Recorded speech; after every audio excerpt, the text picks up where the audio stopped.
Hello friends, आज हम पढ़ेंगे वर्कशीट नंबर 35 हिंदी की। इसमें पोयम है अट नहीं रही है। तो पहले हम पोयम पढ़ लेते हैं और फिर उसका भावार्थ देख लेते हैं। ठीक है।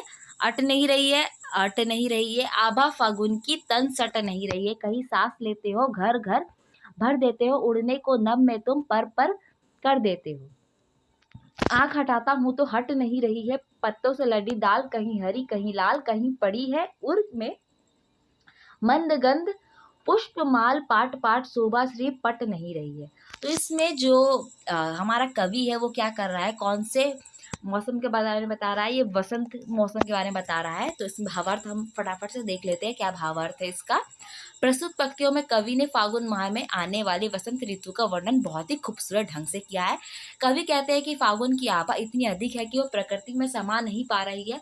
फागुन माह में ऐसा लगता है मानो प्रकृति एक बार फिर दुल्हन की तरह सज धर के तैयार हो गई है, क्योंकि वसंत ऋतु के आगमन सभी पेड़ पौधे नई नई कोपले व रंग बिरंगे फूलों से लद जाते हैं, और जब भी हवा चलती है सारा वातावरण उन फूलों की भीनी खुशबू से महक उठता है। उस समय ऐसा लगता है कि मानो फागुन खुद सांस ले रहा हो और वातावरण को भी महका रहा हो। कवि कहते हैं कि कभी ऐसा एहसास होता है कि तुम फागुन माह आसमान में उड़ने के लिए अपने पंख फड़फड़ा रहे हो। कभी वसंत ऋतु की उस सुंदरता पे मोहित है, इसलिए वह कहते हैं कि मैं अपनी आंखें हटाना तो चाहता हूँ पर मेरी आंखें हट नहीं रही है। यहाँ फागुन माह को मानवीकरण किया गया है, यानी मानव के रूप में बताया गया है। वसंत ऋतु के सभी पेड़ पौधों में नई नई कोमल पत्ते निकल आए हैं और डाली डाली रंग बिरंगे फूलों से लद जाती है।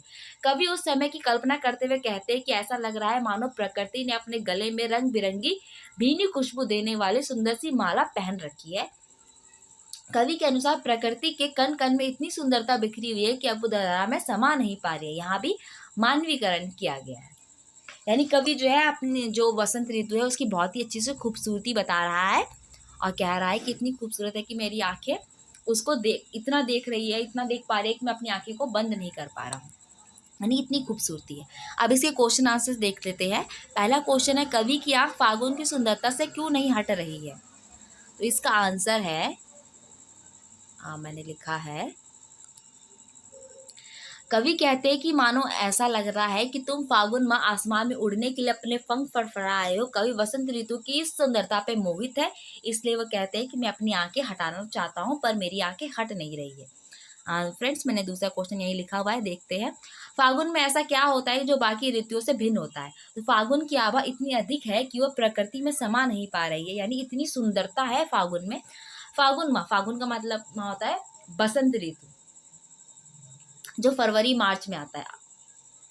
फागुन माह में ऐसा लगता है मानो प्रकृति एक बार फिर से दुल्हन की तरह सज धज के तैयार हो गई है, अर्थात फागुन माह में प्रकृति अपने पूर्ण यौवन यानी पूरी जवानी पर होती है और बहुत ही सुंदर दिखती है। ठीक है फ्रेंड्स, आगे थर्ड क्वेश्चन देखते हैं। प्रकृति के सौंदर्य की दृष्टि से आपको सबसे अच्छी ऋतु या महीना कौन सा लगता है, वह क्यों, सोचकर बताइए। तो मैंने जो पसंद है वो मैंने लिखा है, प्रकृति के सौंदर्य की दृष्टि से मुझे सबसे अच्छी ऋतु वर्षा लगती है। बारिश के आते ही चारों तरफ उमंग भर जाता है। धूप में तपे हुए पौधे जब बारिश में नहाते हैं तो बहुत अच्छा लगता है। आसमान में इंद्रधनुष, संतरी व लाल गुलाबी आसमान बहुत ही खूबसूरत लगता है। बादलों की तरह तरह की आकृति मुझे बहुत भाती है और मिट्टी की सौंधी सौंधी खुशबू भी मुझे बहुत प्रिय है। तो मैंने अपनी तरफ से लिखा है कि मुझे बारिश का ऋतु जो है बहुत अच्छा लगता है।